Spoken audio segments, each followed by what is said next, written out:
I got to get back into the champ business. I mean, Yeah, what's going on with you, bro? You know, the RFK situation, that's right. still going on, that's still popping. I'm working with several artists in the industry. Benny the Butcher, Westside. Yeah. Shout out to them, the whole Griselda. I have an artist that I'm actually managing named Bunky Bando out of Brooklyn. Okay. He's super popping right now. Excuse me. Yeah.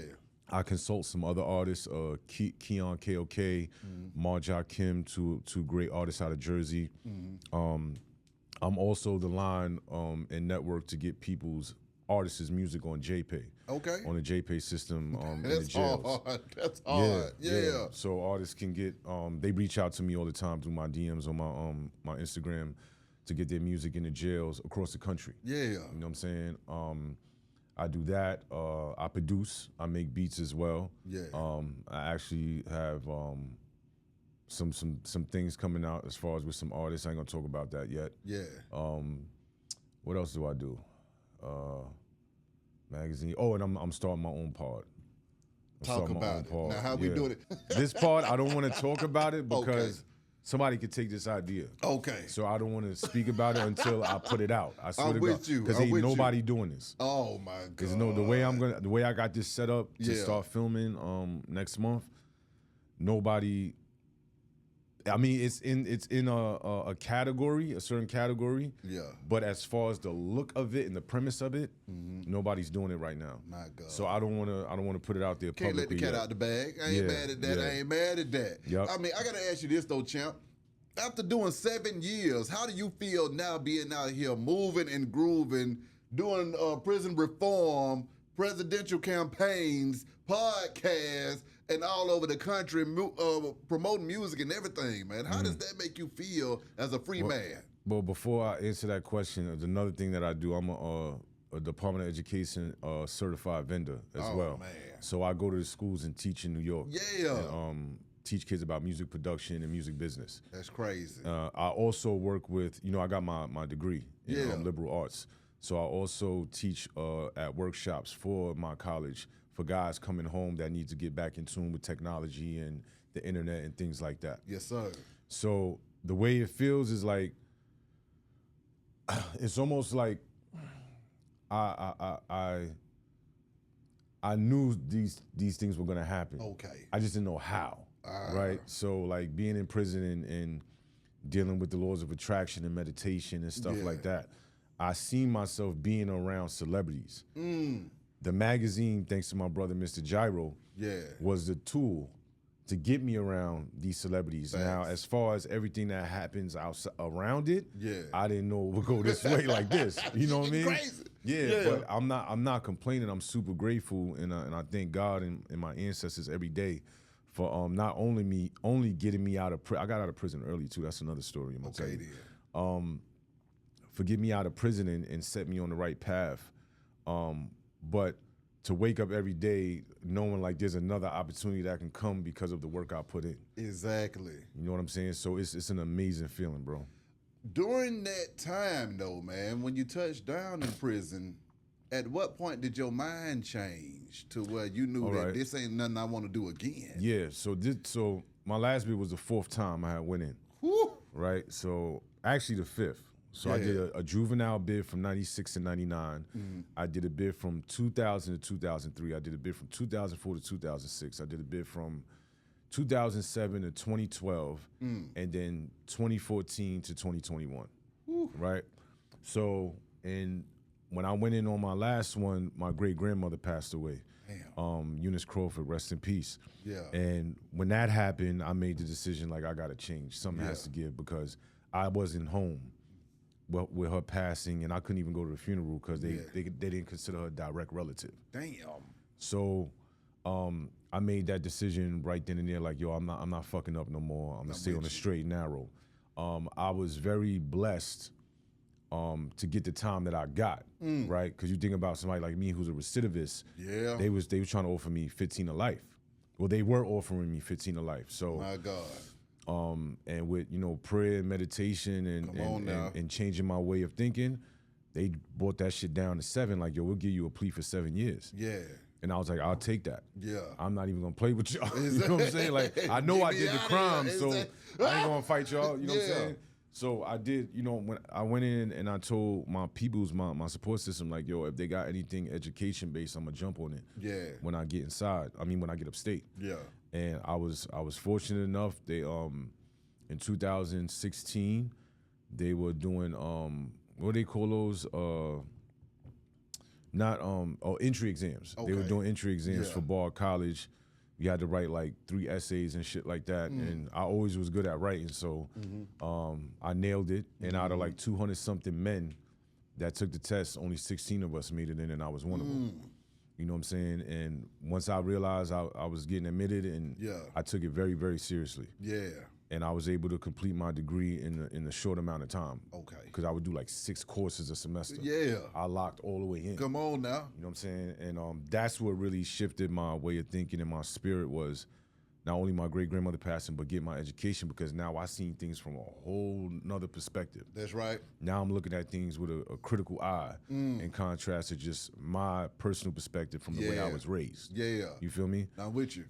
So now you sitting in prison, though, you got all of this education, but then you still got some more time to do, sir. So, I mean, can you talk about the patience? The patience, no, well, school helped take up a lot of that time. You understand what I'm saying?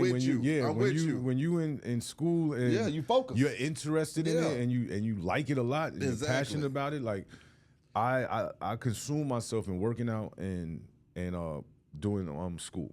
Okay. And then I also found myself teaching cats a lot. So as far as, the magazine is in the building, it's circulating, people knowing that I'm a part of it. Yeah. So I'm getting asked 1,000 questions, then it turns into like the old heads inside, like asking me questions about social media and how do you do this and how do you do that? Yo, Champ, what's this website? Yo, what's that healthcare product that's organic, that helped my girl hair grow? You was talking about it the other day. Like, it was so much different information that I was counting on to give. What I need you to share, though, Champ, what role do you feel like that education played in changing your perspective and way of thinking, and then also your ability to dissect your situation and prepare for the future? Because this is for people that are watching. I get a lot of folks all the time, and I say, hey, man, education will change your damn life. That's a fact. If it's not necessarily the exact book that you read, it's the things that are going off in your brain as you read that book that on some other shit that you can apply to your life in other ways. Yeah, it's the skills. Exactly. Yeah, so it was more so, I'm going to tell you what was the most interesting part of my education. Shout out to Professor Robert E. Fullylove. Yes, sir. He's a big civil rights activist back in the 60s, like back with Martin and Malcolm and all that. And he used to come to the jail to teach us about public health. Damn. So when I see someone that looked like me coming into the jails, super educated, doctorates, all of these accolades, but he talks and he's the same just as like us. else. Yeah, you know what I'm saying? I took a super interest in public health, and in public health I learned like why things work the way they work, right? Like why buildings are set up the way they are in metropolitans, why the trains are in certain areas, why highways over here, how tenements were built in areas. Like I learned all these things, and it helped me understand like there's a foundation and there's a reason for every fucking thing. Yeah. You just have to ask the why of it, and if you can answer the why of it, you'll understand more. Yeah. So what that did for me was it shifted my mindset to where like I started looking back into me and trying to understand the why. Yeah. Why am I the way I am? Why did I keep going back and forth to prison? What was your why?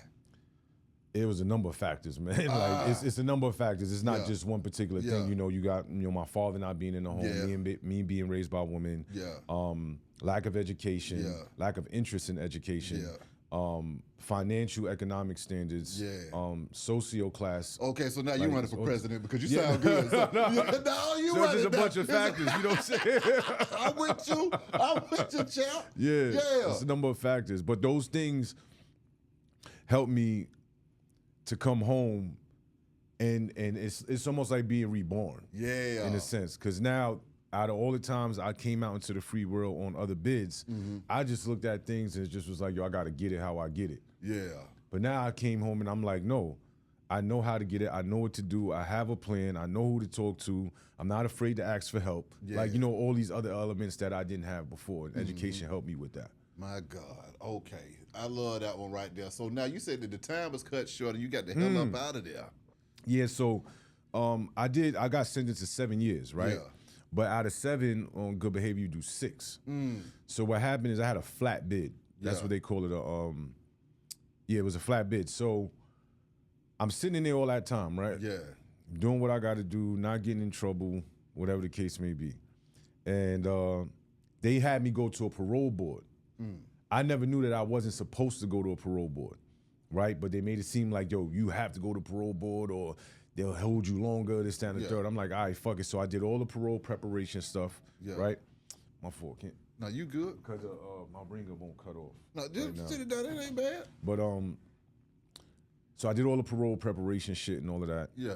Put my thing together. Got letters from people in the free world, my teachers, even COs in the spot about my behavior. Yeah. All that stuff, and did my plans for reentry.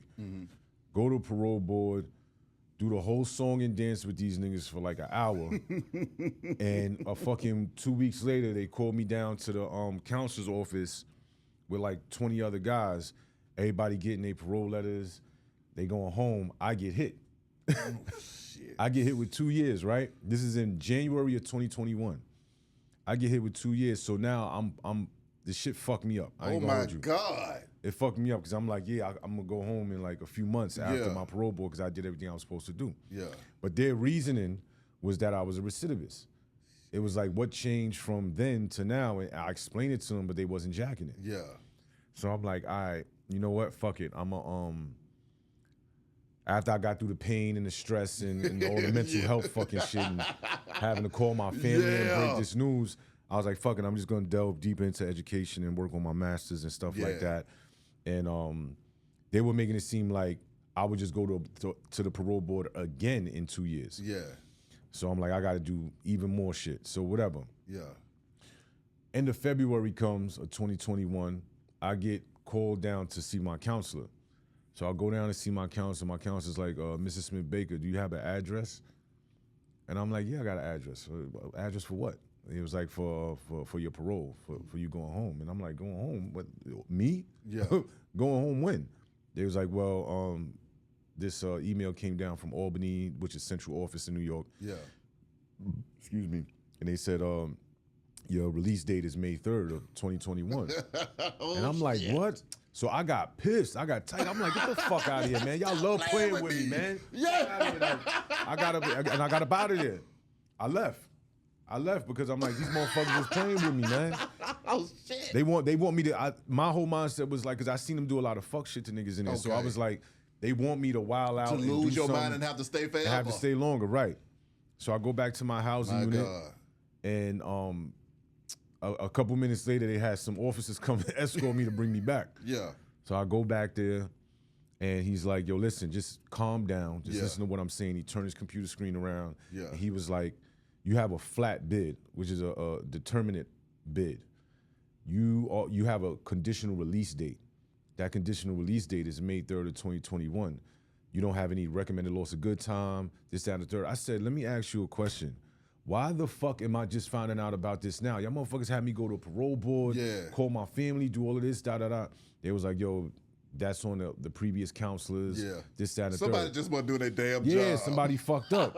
So you know, that's essentially what happened. And I gave my address, everything was cool. So there was a lot of like envy toward me in there as well, from like some officers and my peers because of the magazine situation and you know the fact that I was okay. I didn't need a one for nothing. Yeah. You know what I'm saying? I had a great support system, but so when I left and I found out, I ain't tell nobody shit.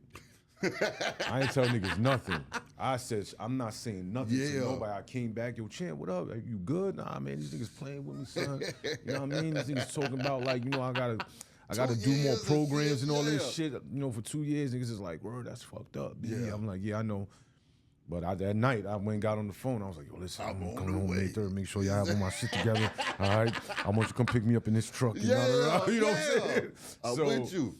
So that's what happened. And But I say this, right? And this is for anybody who is incarcerated or formerly incarcerated, right? That whole situation happened because it was a test for me. Ooh.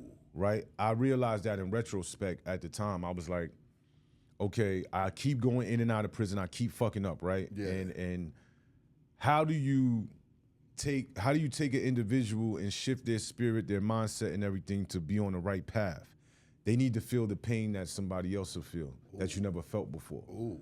So mind you, the jail I was in, the housing unit specifically that I was in, there was nothing but lifers in it. Damn. 25, and them niggas keep getting hit at the parole board. Yeah. Right? 2 years. So I'm in a housing unit with them, and I don't know how that feels. Yeah. But I can empathize, right? Yeah. I'm in here with you. But when I was told I was hit, now I know how these niggas feel. Oh shit! You understand what I'm saying? Yes, sir. So yes, sir. when that was the whole play of it, like on some spiritual shit. Like I felt that pain. Like it felt like my soul got snatched out of me. Like I was dead. So I'm like, that's how these niggas feel every fucking time. Oh my God. And they the most humble motherfuckers. Yeah, because they going through so damn much. Yeah. So that's in my mind, that's the reasoning for why I went through that situation. It's not like, yeah, they fucked up and did this, that, and the third, but it's a higher reason for it. Yeah. And it's because I needed to know what that felt like in order for me not to come back. My God. And I don't never want to feel that shit again, bro. Touching down though, man. Being free. How did that feel, sir? That felt extraordinary. You know, I was kind of numb to it. Yeah. At first because I've been through it before. I've been in, came out, been in, came out. But this time when I came out, it felt a little differently because first of all, I had a bigger support system. I had something to fall back on as far as a job. Like I didn't have to come home and look for a 9 to 5 and go through the regular process of the ex-convicts go through. Yeah. I didn't have to go fill out a resume and all that. Yeah. I'm working with the magazine. And I'm weekly salary, everything, you know what I'm saying? And I have freedom and access to roam. Like, thank God I had a good parole officer. Exactly. You know what I'm saying? Because she'd be like, oh, you got to go do this, you got to go do that. Yeah. First time I came to Atlanta was like 2 months after I came home. Damn. And I was at the Love and Hip Hop Atlanta had an event for Spice for like a pre-Grammy party because she was getting nominated for a Grammy. So I was invited by a friend of mine out there, and that's when I first met him in DC, and I met all these people. Yeah. And shout out to Ruggs. I seen Ruggs again. Me and Ruggs have a long history from back in the days. Yeah. So that was the first, and I just started moving. I'm like, oh, she gonna allow me to move around? Fuck it. Yeah.